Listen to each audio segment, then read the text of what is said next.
আমি আপনাদের মাধ্যমে ডিসি এসপি সাহেবকে অনুরোধ করছি, ইসকনের নামে যদি কোনো কর্মসূচি সিলেটে পালন করা হয় এর দায় আপনারা বহন করতে হবে।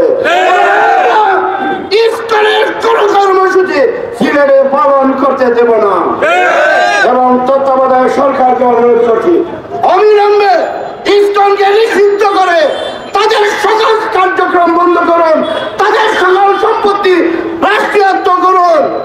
অন্যথায় আমরা 17 বছর লড়াই করে যে স্বপ্ন দেখছি সোনার বাংলা, স্বাধীন বাংলা, আমার আপামার বাংলা, এই বাংলাকে নিয়ে যারা দূরে বসে ষড়যন্ত্র করেন তাদের ষড়যন্ত্রে পা মেরে এখানেও প্রশাসনে গ্রেপ্তি মারে থাকা ওই দুঃশাসনের সহযোগীরা আমার দেশে সুযোগ দিচ্ছে ওই ইসকন নামক তথাকথিত সংগঠন আমার বিরুদ্ধে লড়াই করে আমার ভাইকে হত্যা করে।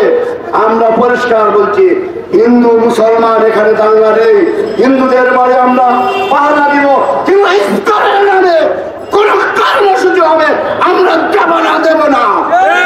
আজকের সিলেটের দৃশ্যের দিকে প্রশাসনকে তাকানোর উদারতা আহ্বান জানাচ্ছি, তাদের ধর্মীয় কার্যক্রম পরিচালনা করা, কিন্তু আমাদের দেশের সংবিধান মতো যারা আমাদের দেশে অন্য ধর্মীয় পালন করার সাথে সাথে সন্ত্রাসী কর্মকাণ্ড পরিচালনা করতে চায় তারা আমাদের দেশে থাকার কোন অধিকার রাখে না।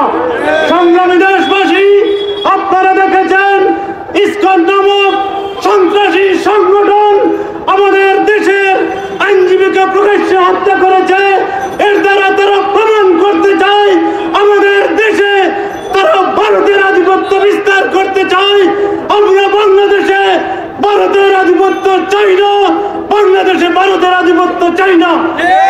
অনতিবিলম্বে আমার ভাই সাইফুল ইসলামকে যারা হত্যা করেছে তাদেরকে আমাদের দেশীয় আইন অনুযায়ী, ধর্মীয় আইন অনুযায়ী ফাঁসির কাস্টে ঝুলাতে হবে।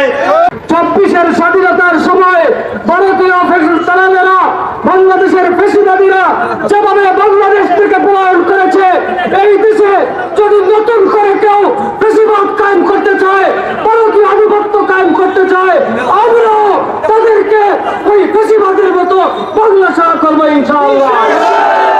আগামী আন্দোলনে রাজপথে জমিয়তে উলামা ইসলাম ছাত্র জমিয়তের যে কোনো কর্মসূচিতে আপনাদের পাশে থাকার উদাত্ত আহ্বান জানিয়ে আমি আমার সংক্ষিপ্ত বক্তব্য এখানে শেষ করছি।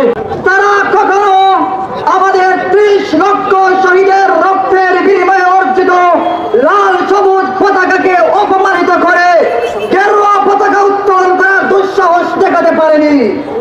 আমরা দেখেছি তারা কখনো জয় শ্রীরাম বলার সাহস পায়নি, কিন্তু আমরা বর্তমানে দেখছি তারা বর্তমান প্রশাসনকে বিতর্কিত করার জন্য, দেশের প্রশাসনকে অস্থিতিশীল করার জন্য যেই দুঃসাহস দেখেছে জয় শ্রীরাম বলে